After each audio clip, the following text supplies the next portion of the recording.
Hi, I'm Rosemary Ahtuangaruak. I'm from Barrow, Alaska.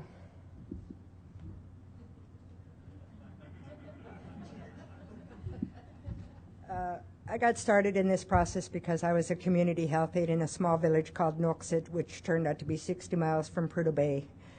Within a few years of learning how to care for our people, I started seeing changes to our health. When industry was still 60 miles away, we didn't see so many impacts. But when it became 35 miles away, we started seeing increases to respiratory illness. With the latest development and Alpine's expansion, we have 2 little boys who developed leukemia. The flaring of the gas with that expansion was allowed to occur for 23 days. We work in our local community meetings, sharing our concerns, talking about the importance of our traditional and cultural uses. As a health aide, I would go to our meetings and talk about health. But as these meetings continued, I had 3 little old ladies come to me at the clinic and told me to talk about the importance of tradition and culture. So this is what I do full time. I realized a number of years ago that I had worked so hard to become educated that my education was here, but my counsels were down here. So now I work very hard on bringing information. This last year, I've spent time educating others that affect the way decisions are occurring in our lands and waters. I have worked with legislative people, agency people, all sorts of organizations, nonprofits that are coming up. There's a bunch of coalitions that are working with us and trying to protect the Arctic. And my tribal council leader told me that I have to work with everyone. I don't get to choose who I get to work with from industry, so I said, okay, I'll work with whoever comes in the door wanting to work in the Arctic. So it's really important that we get in this process because we're living in the lands of our elders, and what they're doing are changing our lands and waters. We saw the failures of all the recommendations that were put in with the broken promise with the GS2 spill that happened in Prudhoe Bay.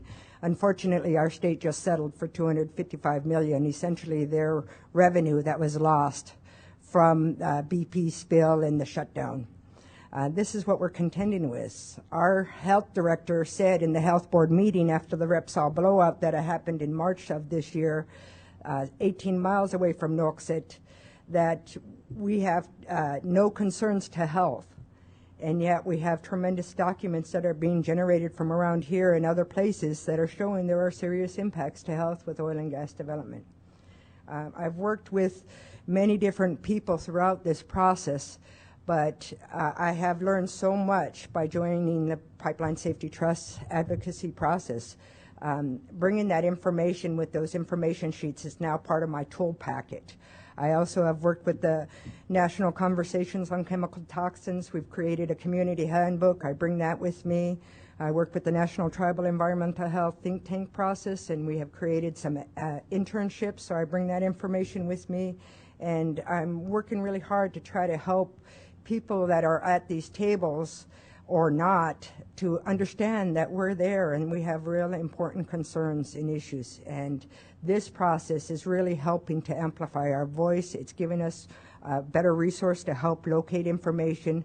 I've learned so much in the last 2 years of living in 20 years in the North Slope next to Prudhoe Bay didn't give me. These processes are so important for us to continue to be able to receive information to help us affect the way decisions that are occurring, because we have our leadership that has said that we live in the white nothingness. We worked to create this book. It shows how beautiful our lands and waters are.